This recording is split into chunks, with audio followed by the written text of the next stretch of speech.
The question, what are some of the best comic books and/or story arcs from Vertigo DC Imprint Comics? Eep, my dream question.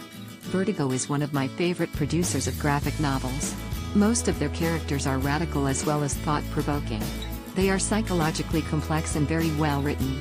My favorites are, so hard to choose, V for Vendetta, created by the legendary Alan Moore.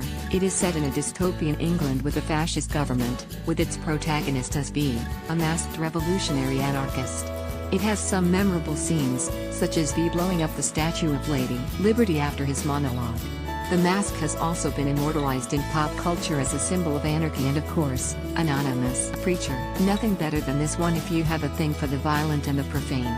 The main character is a preacher from Texas with supernatural powers who quite literally sets out on a quest to look for God.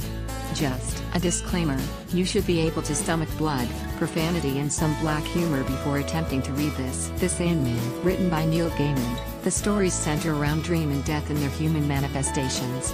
Death is portrayed as a teenage goth girl, no less.